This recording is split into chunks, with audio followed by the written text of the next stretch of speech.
എനിക്ക് തോന്നുന്നു ഗീതി എന്ന് പറയുന്ന അല്ലെങ്കിൽ ഗീതി സംഗീത എന്ന് പറയുന്ന ആർട്ടിസ്റ്റിനെ എല്ലാവരും ശ്രദ്ധിച്ചത് ഇപ്പല്ല, ചതുരത്തിലൂടെ അല്ല, അതിന് മുൻപ് ചുരുളി എന്ന് പറഞ്ഞൊരു സിനിമയുടെ ആ ഒരു അതിന് മുൻപും സിനിമകൾ ചെയ്തിട്ടുണ്ട് അല്ലേ? പക്ഷെ ഏറ്റവും കൂടുതൽ ആൾക്കാരുടെ ഇടയിലേക്ക് ആ മുഖവും ആ ശബ്ദവും അല്ലെങ്കിൽ ശ്രദ്ധിച്ചതൊക്കെ ചുരുളിയിലായിരിക്കും.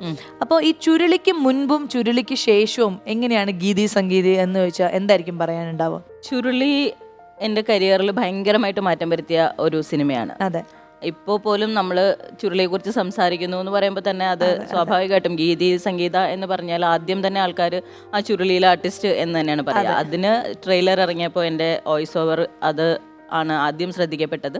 അന്നാണ് പെട്ടെന്ന് ഒരു ഗീതി സംഗീത എന്ന് പറഞ്ഞ ഒരു ആർട്ടിസ്റ്റിനെ കുറിച്ച് കുറേ ആർട്ടിക്കിൾ വരുന്നു, കുറേ ഇൻ്റർവ്യൂസ് വരുന്നു, അങ്ങനെ. അപ്പോൾ അതിന് ലിജോ സാറിനോട് ഞാൻ ഉറപ്പായിട്ടും കടപ്പെട്ടിരിക്കുന്നു. സന്തോഷം. അപ്പോൾ കരിയറിൽ മാറ്റം ഉണ്ടായിട്ടുണ്ട്, ഒരുപാട് മാറ്റം ഉണ്ടായിട്ടുണ്ട്. എന്ന് വെച്ച് കഴിഞ്ഞാൽ പഴയ പോലെ അല്ല, നിങ്ങളെ വിളിച്ച് അവിടെ ഇവിടെ നിർത്താൻ പറ്റില്ലല്ലോ, അങ്ങനെയൊക്കെ.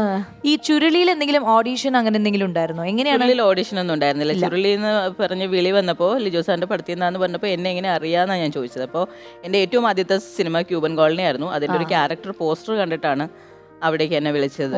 സാറ് കണ്ടിട്ട് ഈ ക്യാരക്ടറിന് ഇവരെ ആപ്റ്റാണ്, ഇവരെ വിളിക്കൂ എന്ന് പറഞ്ഞെന്നാ പറഞ്ഞത്. അതിൽ ഡയലോഗ് ഓർമ്മയുണ്ടോ ഏതെങ്കിലും? ആ ഇൻട്രോ പറഞ്ഞതില് അത് നിനക്ക് പെരുമാടൻ ആരാന്നറിയോ ഓടെ ഷാജിവ? എല്ലാരെയും വഴിതിരിച്ചു വിടുന്ന ഭയങ്കരനാ. ഒരു ദിവസം ഒരു തിരുമേനി കാട്ടിൽ കൂടി നടക്കാൻ ഇറങ്ങി. അങ്ങനെ തുടങ്ങിയിട്ട് ഒരു കഥയായിരുന്നു. അതെ അതെ അതെ. എനിക്ക് തോന്നുന്നു ഈ സൗണ്ട് അങ്ങനെ ഒരു ആർട്ടിസ്റ്റിനെ ആളുകൾ ഇഷ്ടപ്പെടുക എന്ന് പറയുന്നത് വലിയൊരു കാര്യമാണ്. ലളിതാമ്മയ്ക്കൊക്കെയാണ് ആ ഒരു ഭാഗ്യം കിട്ടിയിട്ടുള്ളത്. അപ്പോൾ ഇപ്പോൾ ചേച്ചിയുടെ ആ ഒരു സൗണ്ടിന്റെ ഒരു ഇമ്പാക്റ്റ് കാരണം ഒത്തിരി ആൾക്കാർ ശ്രദ്ധിച്ചു. അത് ആ ക്യാരക്ടറിൽ വന്നപ്പം അതിനെയും ഹെൽപ്പ് ചെയ്തിട്ടുണ്ട്. പെങ്ങള് തങ്ക എന്ന് പറയുന്ന ഒരു ക്യാരക്ടർ ആ സിനിമ കണ്ടിട്ടുള്ള എല്ലാവരുടെയും മനസ്സിൽ നിൽക്കുന്ന ഒരു ക്യാരക്ടറാണ്. എനിക്ക് തോന്നുന്നു ഇപ്പോൾ അടുത്ത ഇറങ്ങിയ തിയേറ്ററിൽ നമ്മൾ കണ്ട ഒരുവിധ എല്ലാ സിനിമയിലും റോഷാക്കിലാണെങ്കിലും ഒക്കെ ചേച്ചിയുടെ ഒരു സാന്നിധ്യം ഇങ്ങനെ അറിയിച്ചാണ് പോയിക്കൊണ്ടിരിക്കുന്നത്. അപ്പോൾ എന്തായാലും ഈ കുറേ വിശേഷങ്ങൾ നമ്മളിപ്പം ചുരുളിയുടെ കാര്യങ്ങളൊക്കെ പറഞ്ഞപ്പോൾ അതിൻ്റെ ഒരു ഓർമ്മയിലേക്ക് പോയി. അതുകൊണ്ട് തന്നെ അടുത്തൊരു സെഗ്മെന്റ് വരാൻ പോവാണ്, ഓർമ്മയുണ്ടോ ഈ മുഖം എന്നാണ് ഈ സെഗ്മെന്റിന്റെ പേര്. അപ്പോൾ കുറച്ച് മുഖങ്ങൾ ഞാനിങ്ങനെ LED കാണിക്കും. അത് കാണുമ്പോൾ ചേച്ചിയുടെ മനസ്സിൽ വരുന്ന ഓർമ്മകൾ നല്ലതാവാം, ചീത്തയാവാം, ദേഷ്യമാവാം, സങ്കടമാവാം, സന്തോഷമാവാം, എന്താ വെച്ചാൽ ഷെയർ ചെയ്യുക. ഓക്കെ, അപ്പൊ ആദ്യം ആരാണ് വരാൻ പോകുന്നതെന്ന് നോക്കാം. ജോണി ചേട്ടൻ്റെ കൂടെ ഞാൻ 2 പടം ചെയ്തു. അതില് ഹോമാണ് പ്രധാനപ്പെട്ട ഒരു പടം. അതെ. അപ്പോ അദ്ദേഹം ഭയങ്കര സ്പോണ്ടേനിയസ് ആക്ടറാണ്.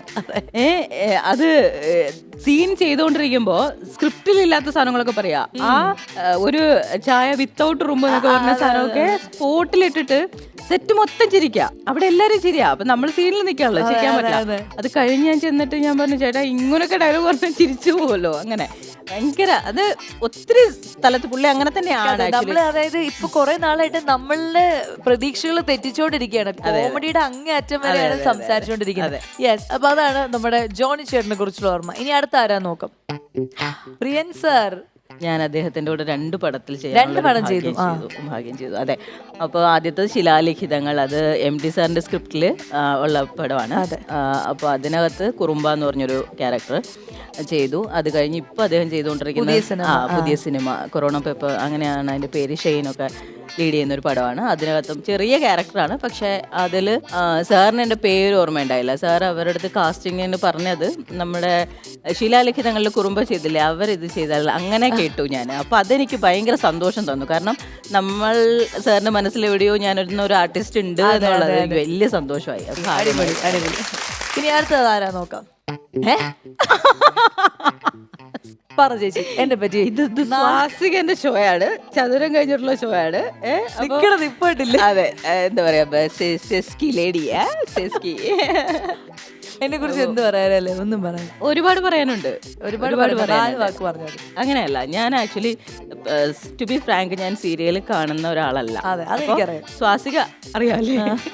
സ്വാസിക ഭയങ്കര ആ ഇൻഡസ്ട്രിയിൽ സൂപ്പർ സ്റ്റാർ ആണെന്ന് ഒക്കെ ഞാൻ പിന്നീടാണ് മനസ്സിലാക്കുന്നത്. കാരണം സ്വാസികയുടെ ഫാൻ ബേസ് എന്നെ ഭയങ്കര ഞെട്ടിച്ചിട്ടുണ്ട്. കാരണം എൻ്റെ ഇൻസ്റ്റയിൽ ടാഗ് വരുന്നത് മുഴുവൻ സ്വാസിക ഫാൻസിൻ്റെ ടാഗാണ്. അപ്പോൾ ഞാൻ സിനിമ നമ്മൾ ചെയ്തു തുടങ്ങുമ്പോൾ ആ ഒരു ക്യാരക്ടർ സ്വാസിക അത് ഹാൻഡിൽ ചെയ്യുന്ന വിധം, അല്ലെങ്കിൽ എന്താ പറയാ ഈ പറഞ്ഞ സീൻസ്, ഞാൻ ഒരുപാട് സീനുകൾ ഞാൻ വിറ്റ്നസ് ചെയ്തിട്ടുണ്ട് അല്ലേ.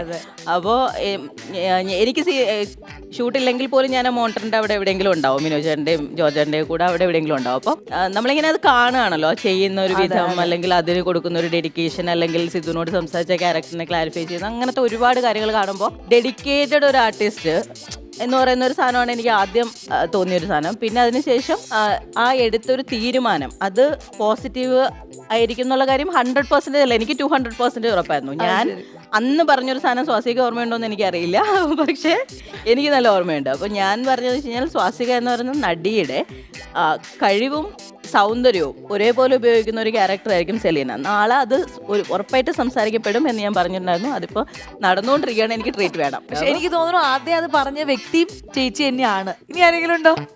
ആയി ഓ ഉണ്ണിമുകുന്ദന്റെ ഒരൊറ്റ പടത്തിലേ ഞാൻ വർക്ക് ചെയ്തിട്ടുള്ളൂ, ഷെഫീഖിന്റെ സന്തോഷം. ഭയങ്കര രസമുള്ള ഒരു പടമാണ്. അനൂപ് പന്തളാണ് ഡയറക്ട് ചെയ്തേക്കുന്നത്. അപ്പൊ അറിയാലോ, കുറച്ച് സിറ്റുവേഷൻ കോമഡിയൊക്കെയുള്ള ഒരു നാട്ടിൻപുറത്തെ ഒരു കഥയാണ്. അപ്പൊ അതിനകത്ത് നബീസ എന്ന് പറഞ്ഞൊരു മുസ്ലിം ക്യാരക്ടറാണ്, നായികയുടെ ഉമ്മയാണ്. അപ്പോൾ അന്ന് ഉണ്ണി എന്നെ ലൊക്കേഷനിൽ കണ്ടപ്പോൾ എന്നോട് പറഞ്ഞൊരു കാര്യം, ചേച്ചിയുടെ ചുരുളി ഇപ്പം ഞാൻ കണ്ടിട്ടുണ്ട്, അപ്പോൾ ചുരുളിയുടെ ആ ഒരു ഇമ്പാക്റ്റ് ഇന്ന് മാറിയിട്ടൊരു സാധനം നമുക്ക് ചെയ്യാം, അങ്ങനെയാണ് പറഞ്ഞത്. അപ്പോൾ ഒരുപാട് സന്തോഷം, കാരണം വളരെ എന്താ പറയുക സ്വീറ്റ് ആയിട്ടുള്ളൊരു മനുഷ്യനാണ്. അതെ. അപ്പൊ എന്തായാലും ഉണ്ണിക്കും ഒരു ഓൾ ദി ബെസ്റ്റ്. സിനിമ ഇറങ്ങുന്നതിൽ എല്ലാം അടിപൊളിയാവട്ടെ. ചേച്ചിക്കും ഒരു ഓൾ ദി ബെസ്റ്റ്. ഇനി ആരെങ്കിലും ഉണ്ടോ? ഇല്ല. അപ്പോൾ ഇതാണ് നമ്മുടെ ഓർമ്മയുണ്ടോ മുഖം എന്ന് പറഞ്ഞ സെഗ്മെന്റ്. കുറെ നല്ല ഓർമ്മകളിലൂടെ നമ്മൾ പോയി അല്ലേ? ഹാപ്പിയായി? ഉറപ്പായിട്ടും ഹാപ്പി.